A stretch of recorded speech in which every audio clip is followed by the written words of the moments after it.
Let me tell you a little bit about the Environmental Health Scholars Program, which is one of the sponsors of this. We're really delighted to engage, but this program is relatively new. It's based at Duke, but we try to interact and are trying to broaden the interactions. It's sponsored by unrestricted gift from Fred and Alice Stanback that are really well-known, longtime supporters of the environment in the state. And the foundational narrative about the program is that it's supposed to support scientists and students, and the students include postdocs, early trainees, and the research should bridge health, the environment, and policy issues in North Carolina. And so it's a broad umbrella, but it encompasses elements that typically don't interact. And so as long as we're within that framework, we have a lot of latitude and we have a capacity to engage across the state with public and private organizations. Again, we'd love to engage with other organizations because as we can all imagine, is that the types of activities and the methodologies that we might be generating in the study of North Carolina could be translatable into other areas, domestic or foreign.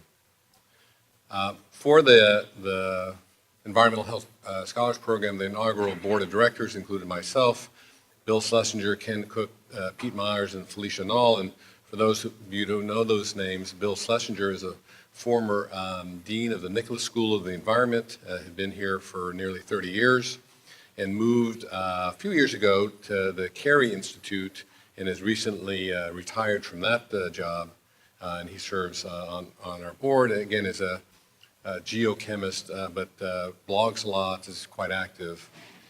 Another board member is Ken Cook, who's the president and co-founder of the Environmental Working Group, really recognized as a prominent and effective voice about the environment, exposures, et cetera. Pete Myers is the founder, CEO, and chief scientist of Environmental Health Sciences, and he was, again, recently recognized by the NIEHS as one of the 12 inaugural champions of environmental health research. He's really highly credited and recognized for some of his work on endocrine disruption and the biology of chemicals disrupting the endocrine system. And then we have a individual, Felicia Nall, who formerly had been associate professor at the Harvard Medical School and the School of Public Health, director of the Harvard Global Equity Initiative, and she and her husband recently moved to the University of Miami. Her husband is Julio Frank, who is had been the dean at the Harvard School of Public Health and is now the president of the University of Miami. And Felicia continues to participate, but now she's the director of the Miami Institute for the Americas that really looks at health and societal impact across the entire hemisphere. So what are the activities associated with the Environmental Health Scholars Program? Well, as we mentioned before, the scholarly work of investigators in health and the environment in North Carolina.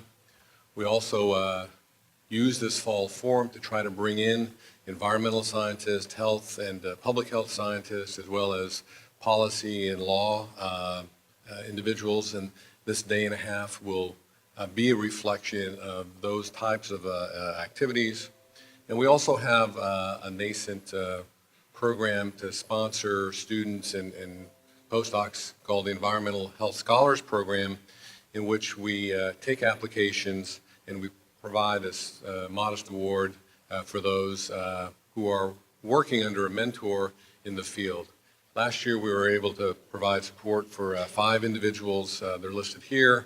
A couple from the Nicholas School of the Environment, a couple from the Duke Law School, and again we were encouraging others, students, graduate students, postdocs, who are interested to apply, and again there's a poster that have the details of the application process that will be starting in, I think, is it February 1 is the deadline? And then the awards will be made in the spring for support for the next academic year. So again, we're quite excited about the program we have this year.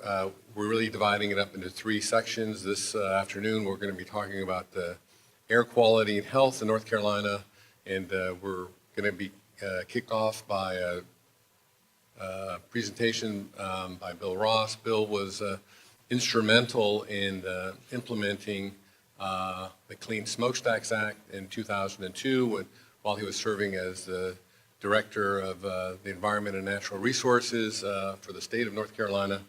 And this legislative activity has had a dramatic impact on the amount of pollution generated by coal-fired energy plants and the consequences of that, the reduction in pollutants and the impact on our health is a subject of the afternoon session.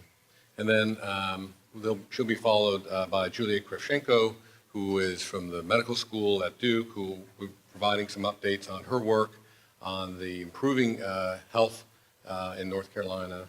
And then we're, again, delighted that Sheila Holman from the state will be presenting on progress in improving North Carolina air. Tomorrow we're going to shift gears and look at coal ash, and again we have a terrific program that is going to be focused on that, and Avner Vengosh will be moderating those sessions. Avner of NPR fame from this morning, I was driving in and heard Avner.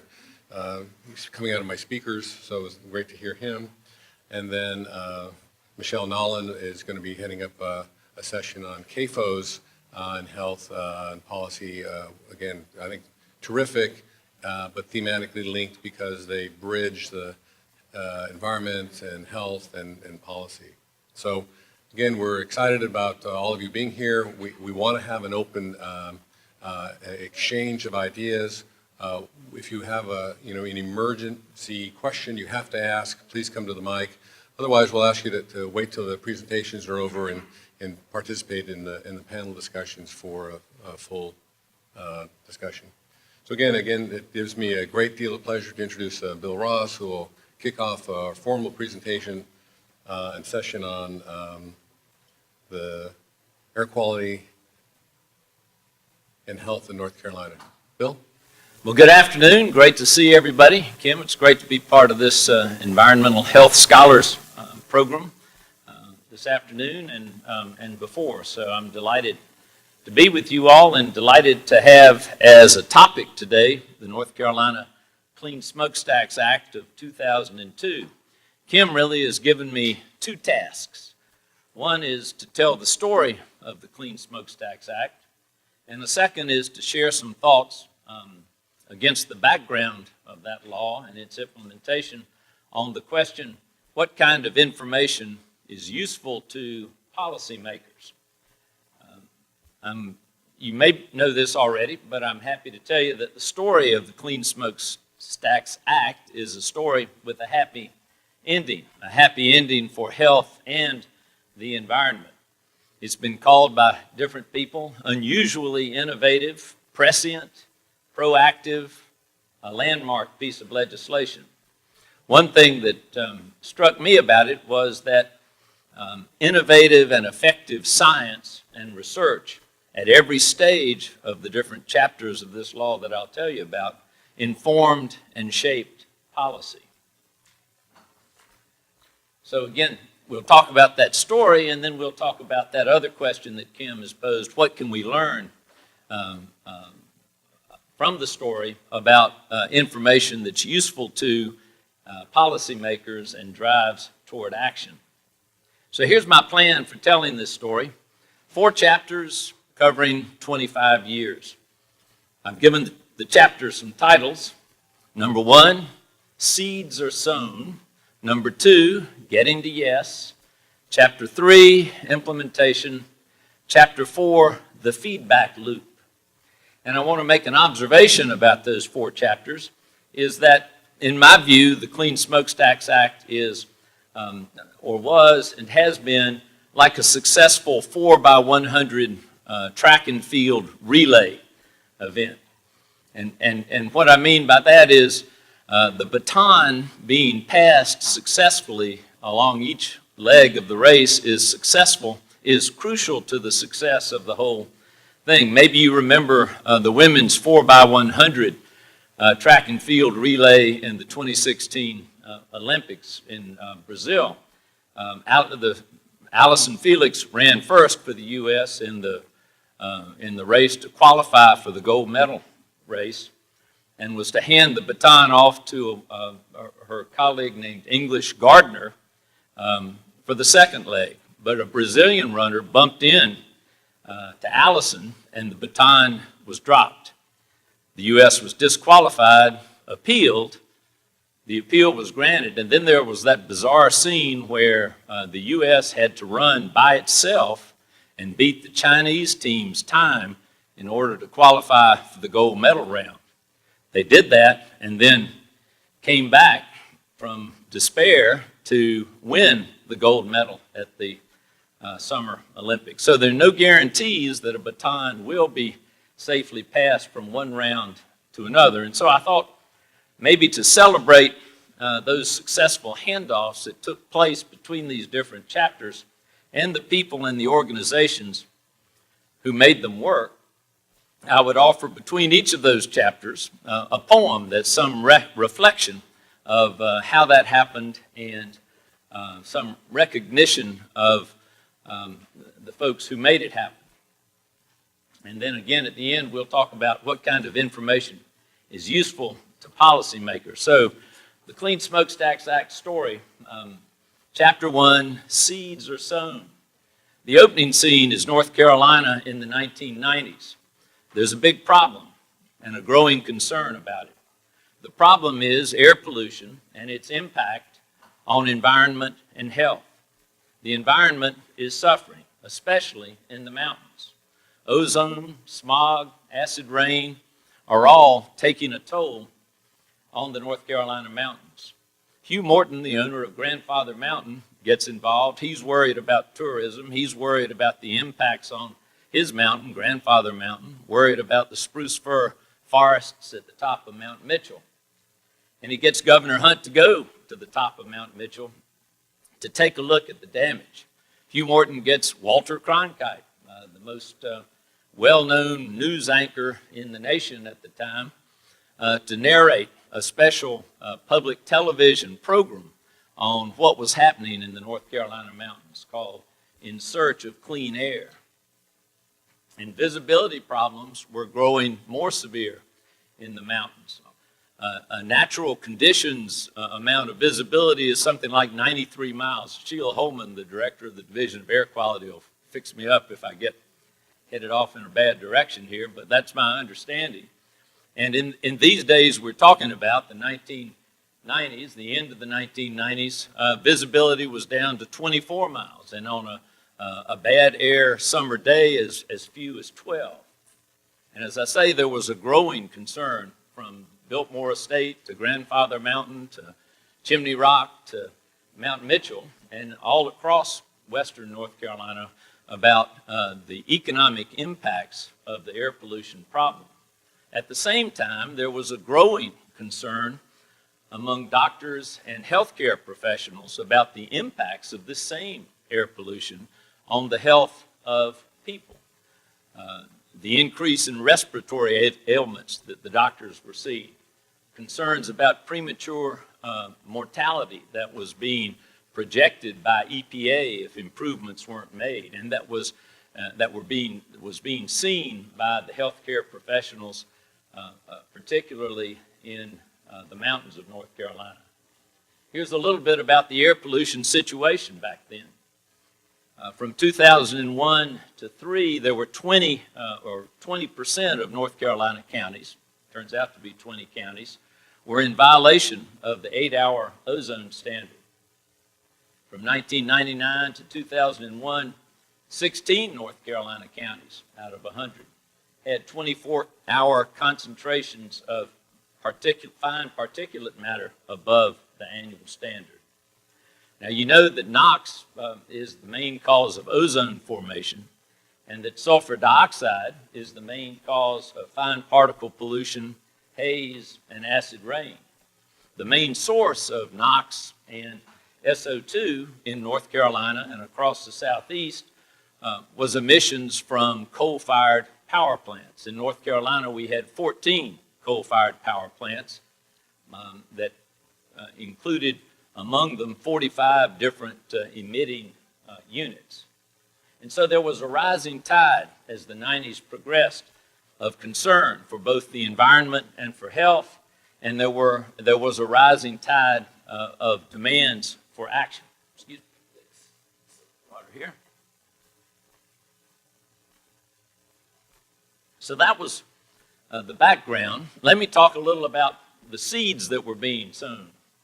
Governor Hunt and his environmental secretaries during that period, first Jonathan Howes and then Bill Holman, and their agencies, and a large number of environmental and health groups of different sorts were responding in different ways. The governor organized the first Governor's Air Summit. There was a series of annual air summits among southeastern governors for 4 years, beginning in 99, I believe. And the purpose of those was to focus public attention on this problem and to brainstorm about possible solutions.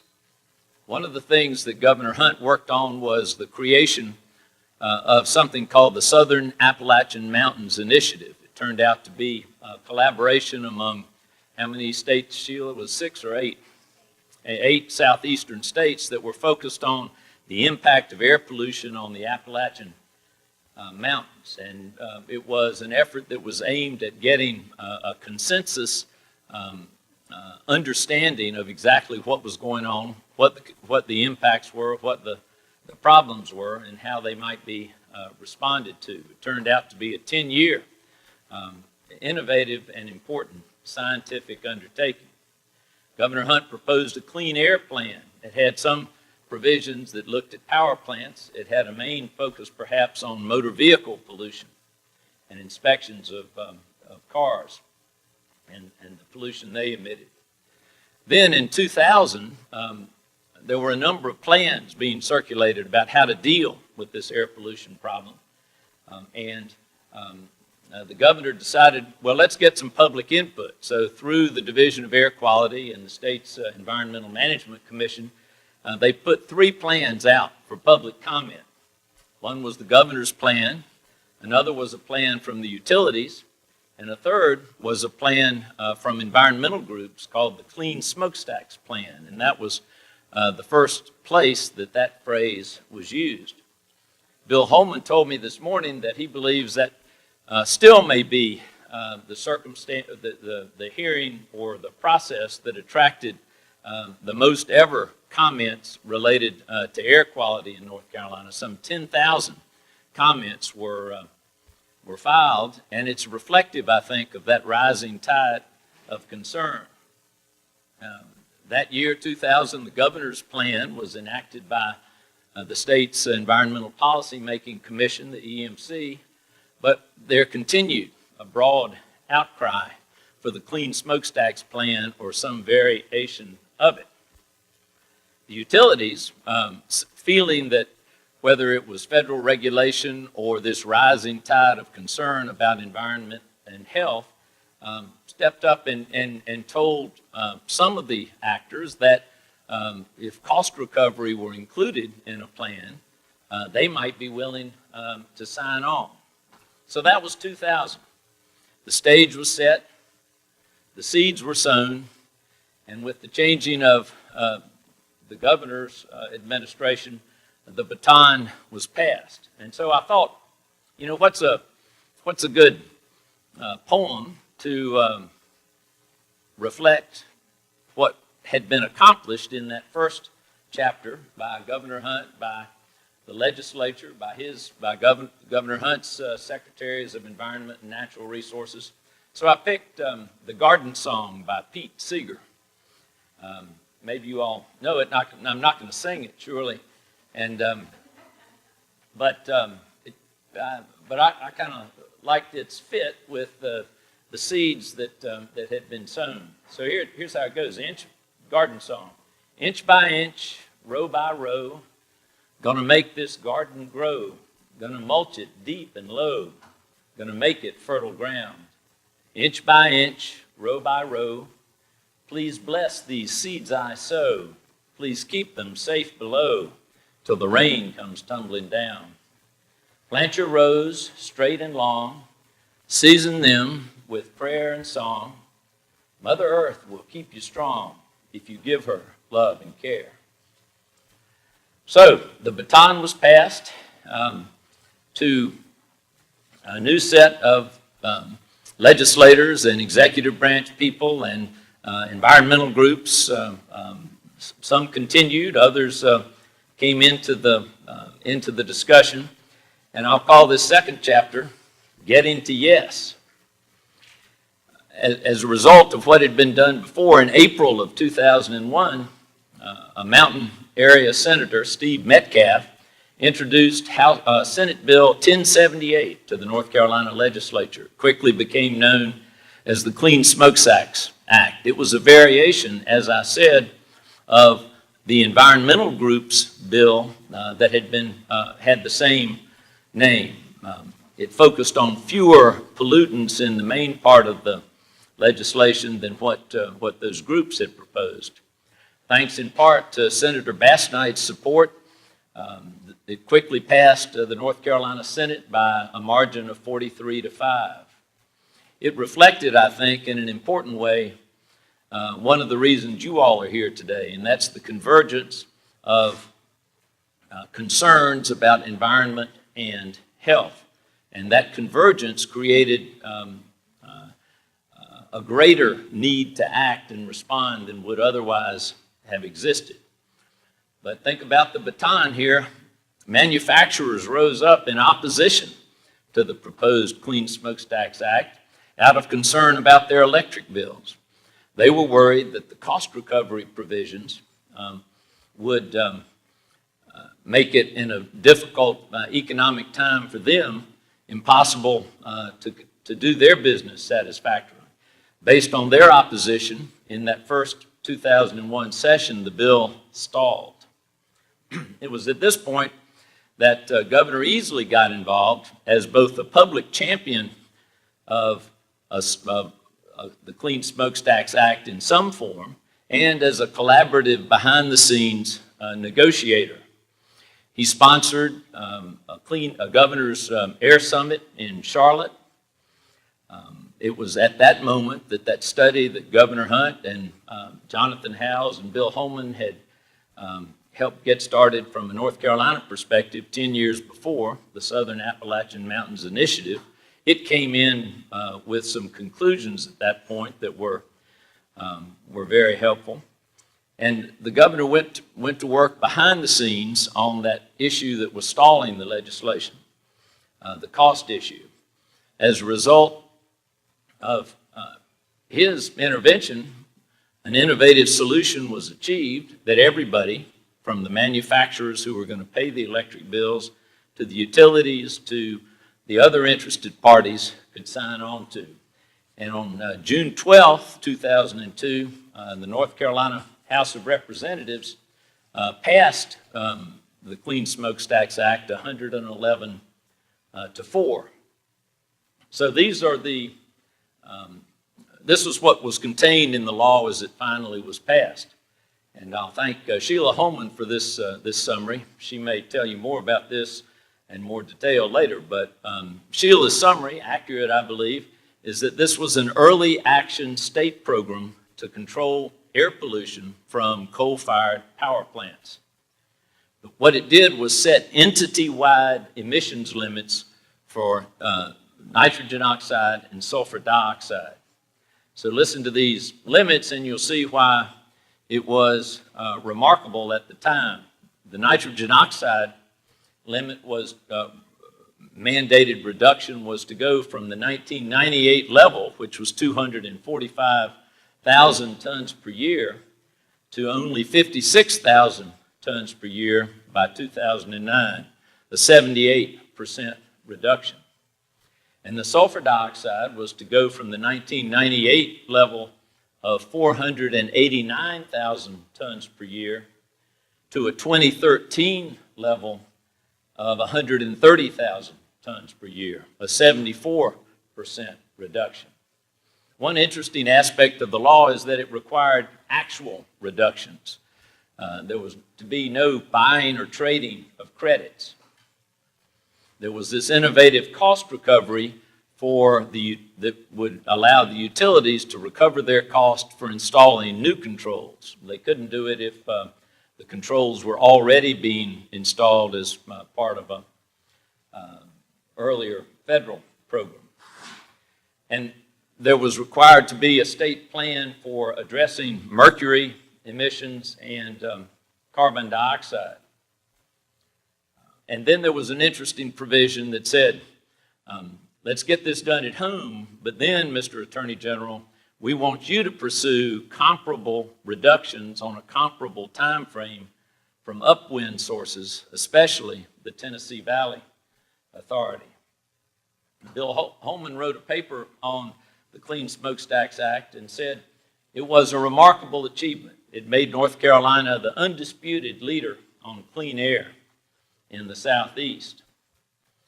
So the title for this chapter, it seems to me, is apt, Getting to Yes. In various ways, by various actors, collaborative negotiations carried the day. One thing that was notable about it, if you read the book Getting to Yes, you're familiar with this central principle of that book, is that the parties focused on interests, not positions, and tried to find solutions that would address everybody's interests. Unlike the current environment, another Getting to Yes principle was observed: be hard on the issues, but soft on the people. And finally, the parties worked hard, it seems to me, to try to invent options for mutual gain, things that would provide benefits to all the organizations and interests that were gathered around the table. So the stage was set, it seems to me, by the passage of that law for the handoff to the implementers. Who are the implementers in this law? It was going to be the utilities and the Attorney General, Roy Cooper. And it was really a remarkable and great piece of work by the governor, by the legislative leaders, by interest groups of all sorts, by scientists, by utilities, to set the stage for the next chapter. If you read the book, if you read the most recent edition of the book, Getting to Yes, there's a preface. The third edition, most recent one, came out in 2013. At the end of the preface is a quote from the poet Wallace Stevens. And it seems to me, when you think about the starts and stops that went along the way in trying to get to the passage of this landmark piece of legislation, the Stevens quote fits pretty well.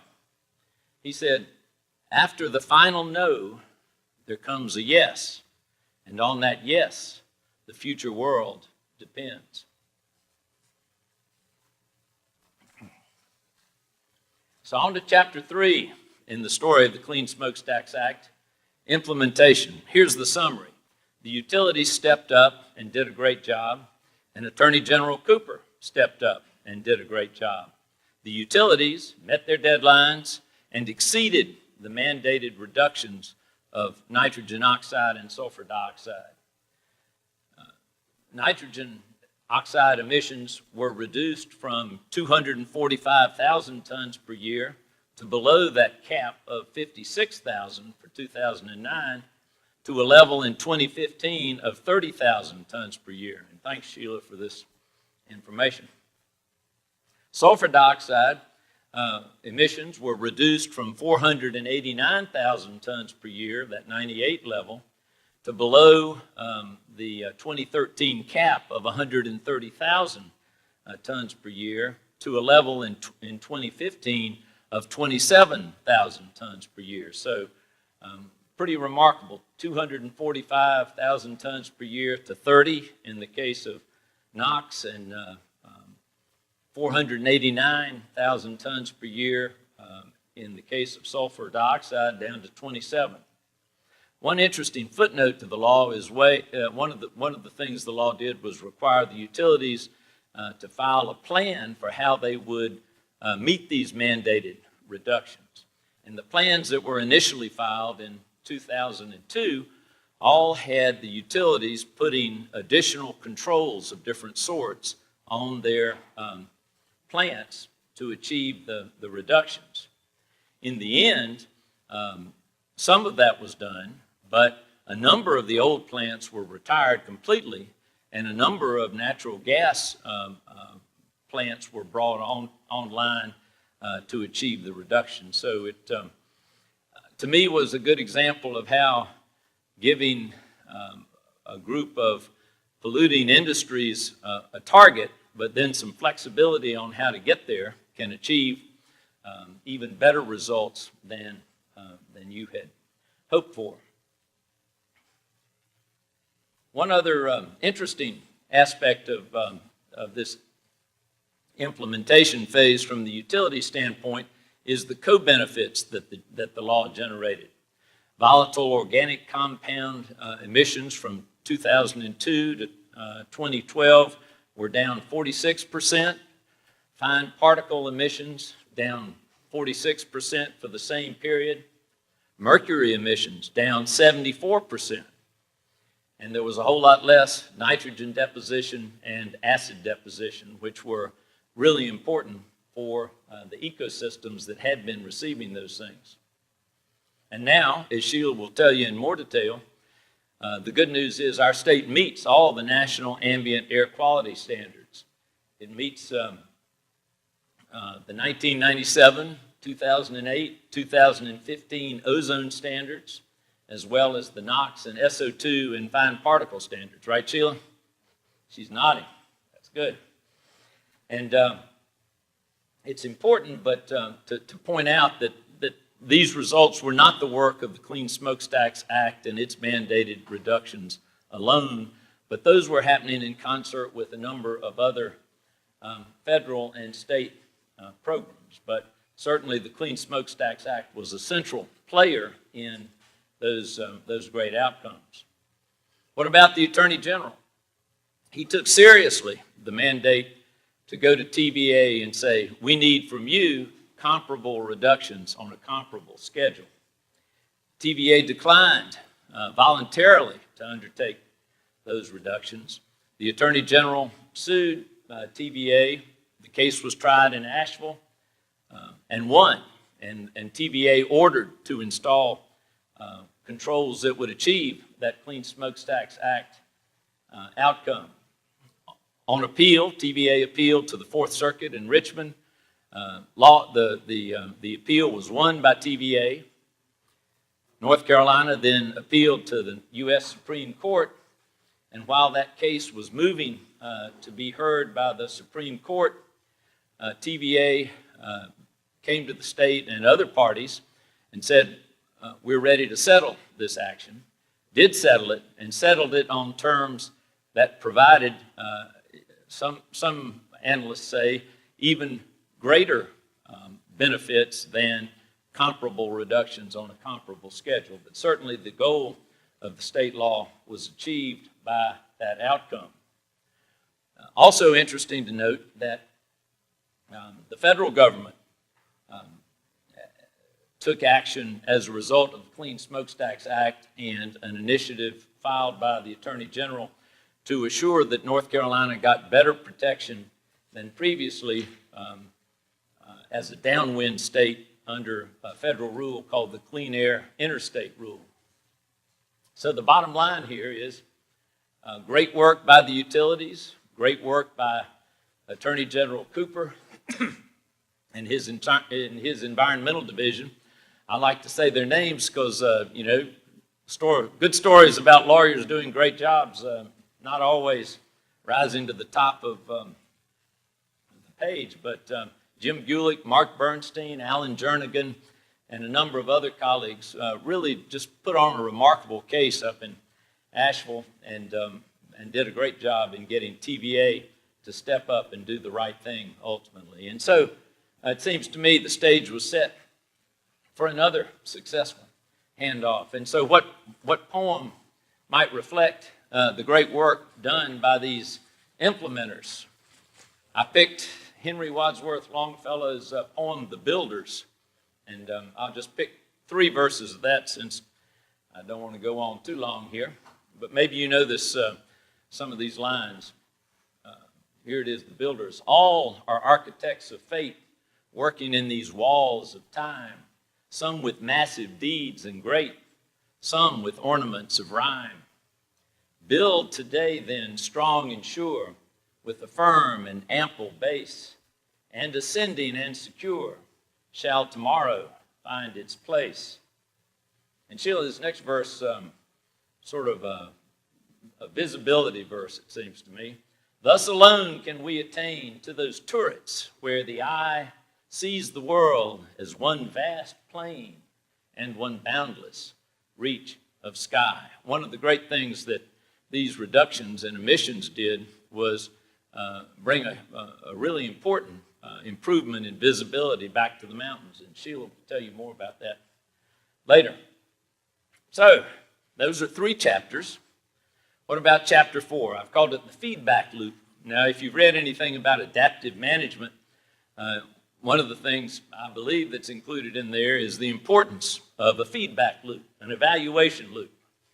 But you know, here, not in the law or anywhere else in anybody's mind, I don't think, was there any real plan for a feedback loop to test the projections of benefits which this law was supposed to deliver, that reduced emissions would lead to cleaner air and better health. And so, who should step in to propose, fund, and execute a feedback loop? The benefactor of today's undertaking, Fred Standback, and our fearless leader, Kim Lyerly. So they said, Fred and Alice Standback, so interested and supportive of work right here at the intersection of environment and health, what we're all here to talk about, and Kim, with his interest in and his vision for analyzing big data sets and delving into that connection between environment and health and the science policy connection, stepped up and have undertaken in a great way this feedback loop. You'll learn more from Kim and Julia, but you know, they and with Sheila's help undertook a really important study that that documented significant, this is their conclusion, significant associations were observed between decreasing death rates of emphysema, asthma, and pneumonia, and decreases in levels of ambient air pollutants in North Carolina. The work they did really spurred other work. So over at UNC, Jackie McDonald Gibson and Yaru Lee themselves did an analysis and reached these conclusions, that emissions reductions in North Carolina for SO2 were significantly greater as a result of the Clean Smokestacks Act than they were in neighboring states. They did these, like Kim and Julia, these innovative modeling efforts, and they came up with estimates that the air quality improvements as a result of the Clean Smokestacks Act and associated air pollution control programs decreased the risk of premature deaths attributable to fine particle sulfates in North Carolina by an astonishing 63%. They estimated that 1,700 deaths were prevented in 2012 in North Carolina, and they concluded that the North Carolina Clean Smokestacks Act, in conjunction with federal policies, has improved air quality and public health in North Carolina. It's unusual, I think, but wonderful to have such innovative and excellent feedback analysis done this way. And so, to celebrate this last unexpected but wonderful handoff of the baton from implementers to analyzers and scientists, I tried to think about a verse from a poem that details the impact of choices and the difference that those choices can make. Maybe you won't be surprised, but I thought about the famous Frost poem, The Road Not Taken. You know, it sets up a choice at the beginning. 2 roads diverged in a yellow wood, and sorry I could not travel both, and be one traveler. Long I stood and looked down one as far as I could to where it bent in the undergrowth. The next two verses sort of detail the difficulty of the choice that the traveler faces. And then the last verse, and the one that seems appropriate to this handing off of the baton done so successfully, that enables us to look back and say, you know, that law did work. It did make a significant difference, is this verse. I shall be telling this with a sigh. Somewhere ages and ages hence, two roads diverged in a wood, and I took the one less traveled by, and that has made all the difference. So task 2, given to me by Kim, was what kind of information is useful to policymakers? And can we use the lessons learned from the Clean Smokestacks story to inform our thinking about that? So here are a few concluding thoughts on information useful to policymakers from this Clean Smokestacks experience. They may seem a little self-evident, but I can tell you, even if they're self-evident, that doesn't always happen in a policy debate. One is that the information that's provided, scientific or otherwise, really needs to be relevant to the problem that needs solving. So in the debate about Clean Smokestacks, one of the questions was, where do we start? This seems like an overwhelmingly large and difficult problem. And isn't it TVA? Shouldn't we be suing the hell out of TVA instead of messing with the utilities in our own state? And this 10-year study, the Southern Appalachian Mountains Initiative, came through at just the right moment with the conclusion that each of the states, 8 states involved in the study, could do the most benefit for its air by cleaning up at home. And that then translated in the law into the 2-step process that I've described. First, the utilities in North Carolina should clean up at home. And then second, we'll look upwind to TVA and others and try to get them to do what we've done at home. And so the information also needs to be timely. I just mentioned that that 10-year Southern Appalachian Mountains Initiative study that had involved 8 states, scientists from multiple universities, lots of interested parties, other agencies, went on 10 years, but it came home at just the right time. So Governor Easley had this Mountain Air Summit. The legislation was pending before the North Carolina legislature, and at the summit, the head of the Southern Appalachian Mountains Initiative revealed that this 10-year study, bought into by all these parties, showed this, that the most benefit was going to be obtained by cleaning up at home. And that made a real difference in giving the legislature some confidence that the sequence of steps involved in this law was the right sequence. I also mentioned earlier, and think it's worth mentioning again, that at different times in this 25-year process, information about impacts on environment and impacts on health came together at crucial moments. And when they came together, it created a particular demand for action, it seems to me. And then I think it's so useful to have the studies that Kim and Julia and others have been doing to show that now at times when there are other crucial policy decisions, that science can inform those decisions and that the policy choices we make can make a significant difference in the quality of environment, the quality of health, and the quality of our lives. And one other comment on useful information to policymakers is the power of a good map. Sheila and I worked with a terrific guy at the Division of Air Quality named Brock Nicholson. Brock was a real air quality expert, and he'd been involved the whole time in that SAMI study. And when the discussion about what steps to take in the law were at a crucial stage, he started taking to legislators these maps that showed a map of the Southeast, North Carolina in there, picked a bad air day that had had actually occurred, and then modeled the impact of a 10% reduction of a particular kind of emissions in North Carolina. So if North Carolina controlled its coal-fired power plants for this particular pollutant, what would happen? And then on this map, it showed in these easily understandable color-coded patterns that the benefit from that cleanup would occur in North Carolina. And I remember legislators saying, well, this really does make sense. So understandable, power of a good map. And finally, I'd say the source of information makes a big difference. One of the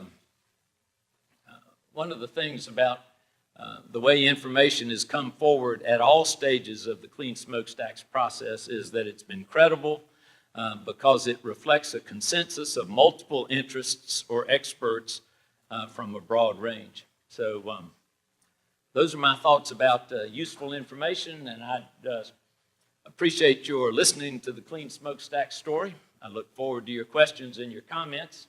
A final word of thanks in order to my terrific sources, the Holmans, Bill Holman, Sheila Holman, Pete Andrews, Kim and Julia, their great team, and Jackie McDonald Gibson and Yaru Lee over at UNC.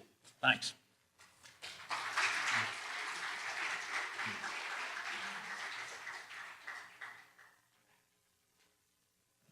Well, don't go away, Bill. We got some questions here for you. We've scheduled some time. I'm going to ask people to come up to the mic and state your name and your question. I do have a question. I think you gave a masterful talk, and I'm glad we were able to record that for my benefit and for my kids. They'll love to hear that commentary. But I don't think you gave yourself enough credit, and that's the one hole in the story. And in your role as the Secretary of the Environment and Natural Resources during that time, and again, I think your vision and your ability to steward the whole process is really, a critical element to that success. You want to comment about that, or do you? Well, I think the way things turned out, it was the work of many hands. So I was happy to have a small role to play, and glad it turned out so nicely.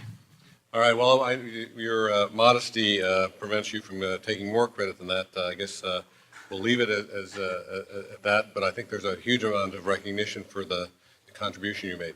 I had my own question before we get to the audience. As you started the narrative, you talked about the economic impact, the grandfather mountain tourism, and people complaining that their golf course homes were getting all acid rained and so forth. And I know Sheila has presented some really fabulous data about the economics of the energy and the utilities and the cost recovery and so forth.